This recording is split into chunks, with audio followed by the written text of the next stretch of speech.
Alhamdulillah habis latihan, capek lumayan.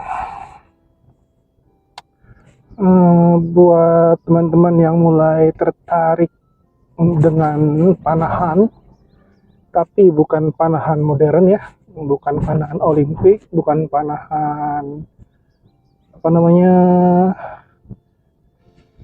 satu lagi panahan compound, dan lebih tertarik ke panahan tradisi, atau saya lebih sukanya ngomongnya panahan historical.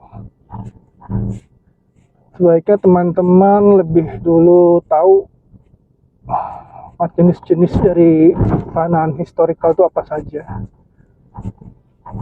Nah, sebelumnya saya coba menjelaskan beda antara tradisi dan historical. Kalau menurut saya pribadi, dan kalau ada yang bisa mengkoreksi silahkan, nggak masalah. Panahan historical itu panahan sejarah, panahan yang ada di masa lampau dan di masa modern itu udah nggak ada lagi sebenarnya. Jadi dia itu terputus, ilmunya itu pernah terputus, walaupun mungkin cuman katakanlah beberapa dasawarsa, beberapa puluh tahun misalnya, tapi sudah terputus. Pada dasarnya ilmu itu hilang. Ada lagi yang panahan tradisi. Kalau tradisi ini saya mengkategorikannya sebagai panahan yang sebenarnya masih ada. Ya, panahan yang masih ada, masih turun-temurun, masih hidup lah istilahnya. Jadi makanya dibilang tradisi.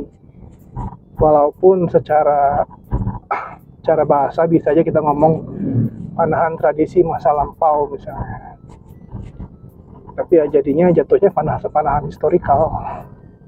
Nah, contoh di Indonesia ya yang ada ya, yang komunitasnya ada itu, yang kalau lokal kayak di Jawa Barat ada Kasumedangan ya. Ini biasanya panahnya panah kecil, dia menembak jarak sekitar 50 meter jarak, dan targetnya kecil banget, kayak bandulan, mirip-mirip bandulan. Dan ini mungkin bisa dibilang tradisi karena masih ada sampai sekarang. Tapi terus terang saya nggak bisa memastikan apakah ini tradisi atau historical. Saya nggak tahu, harus nanya ke yang ahlinya lagi nanti. Ada juga yang namanya Jemparingan misalnya, Jemparingan Mataram ya. Jemparingan Mataram ini ya anggap aja tradisi yang dijalankan lagi. Tapi Jemparingan Mataram ini bentuk panahnya itu meniru bentuk modern, terutama bagian risernya, bagian handle, bagian genggaman, tetapi dengan bahan baku yang tradisional atau bahan baku yang bukan metal, bukan modern lah istilahnya. Ya, kalau untuk kita bilangnya panahan Jawa ya, panahan Jawa itu beda bentuknya dengan Jemparingan Mataram yang sekarang sebenarnya. Ada artefaknya mungkin di Museum Diponegoro kalau nggak salah. Itu ada artefak dari panah Jawa. Kalau saya pribadi meyakini bahwa tradisi panahan ini ada di seluruh budaya ya, di seluruh, mungkin ya, di seluruh budaya itu ada. Kalaupun sekarang nggak ada ya, itu kemungkinan karena jejaknya hilang, artefaknya nggak ada lagi, catatan tertulisnya nggak ada. Tapi saya meyakini sebelum ditemukannya senjata api, sepertinya di setiap budaya itu pasti ada tradisi memanah.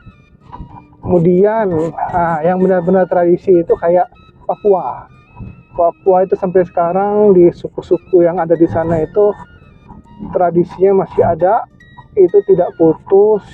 Mungkin dari sisi pemanfaatannya, mereka memanfaatkannya lebih natural, yaitu untuk berburu maupun untuk berantem antar suku mungkin masih ada ya. Nah, ini harus dikonfirmasi sama teman-teman yang Papua. Kemudian, yang juga terkenal di Indonesia tapi berasal dari luar, itu contohnya adalah panahan Turki. Ini yang menurut saya itu paling terkenal di Indonesia sih. Awal-awal memanah pasti kebanyakan teman-teman itu memulai dengan panahan Turki. karena secara massa itu paling banyak.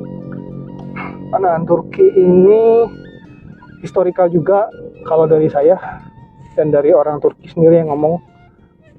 Kayak Murat Özefri itu, kalau teman-teman lihat di YouTube ada namanya Tirendas Archery, itu mereka sendiri mengakui panahan Turki itu putus ya.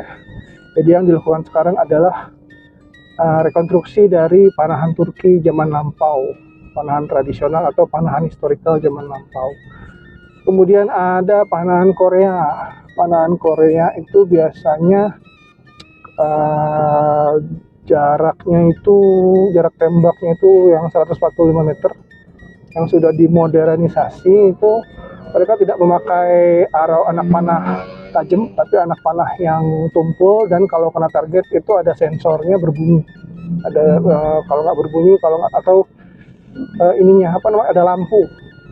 Kalau Anda teman-teman lihat di YouTube, itu ada lampu warna hijau atau merah kalau tidak kena. Kemudian ada lagi panahan Cina. Panahan Cina ini juga putus ya. Panahan Cina ini terbagi dari beberapa dinasti biasanya. Yang paling dekat adalah panahan Manchuria atau panahan dinasti Qing, Qing. Di dinasti yang terakhir sebelum menjadi republik. Ciri-cirinya busurnya besar sekali. Itu nanti bisa teman-teman lihat kalau misalnya sudah mulai tertarik dan mulai cemplung ke dalam panahan tradisi. Itu bisa dilihatlah perbedaan antara busur Turki, busur Cina, busur Manchu ya, busur Korea, itu beda-beda semua. Kemudian yang saya tahu juga ada panahan Jepang, disebut juga Kyudo. Kyudo itu ya panahan tradisional Jepang. Itu juga ada di Indonesia. Kebetulan bosnya dekat rumah saya, Kang Numair Idrisi itu. Inilah bosnya panahan Kyudo di Indonesia. Kalau teman-teman tertarik bisa ke Federasi Kyudo Indonesia, ada di Bandung, ada di Jakarta. Tapi memang baru sedikit sih orang-orangnya, tidak sebanyak panahan Asia lain yang Turki, Korea, Cina. Kemudian ada juga seperti di Amerika tuh ada panahan Indian Amerika ya. Busurnya kecil juga, mungkin mirip busur Sumedang, tapi mereka ahli menggunakannya sebagai teknik berburu. Bertempur juga sih, buat berantem juga. Nah, demikianlah sekilas jenis-jenis panahan tradisi ya, panahan historical. Ada satu lagi yang saya hampir lupa sebut, yaitu panahan busur panjang Inggris atau English longbow. Nah, ini sangat terkenal di Inggris sebagai sebuah budaya mereka ya pada zaman dulu. Busurnya panjang-panjang sekali, panjang-panjang dan berat-berat sekali kalau yang aslinya. Sebenarnya busur lain juga kayak busur Turki, busur Cina, busur Jepang, busur Korea itu aslinya itu berat-berat sekali. Tidak bisa dibandingkan dengan busur yang kita pakai sekarang. Jadi kalau teman-teman ingin belajar panahan, boleh diketahui dulu jenis-jenis panahan tradisi atau historical mana saja yang teman-teman ingin geluti. Tidak masalah sih, mencoba semuanya nggak ada masalah. Nanti juga ketemu yang disukai yang mana. Terima kasih. Assalamualaikum warahmatullahi wabarakatuh.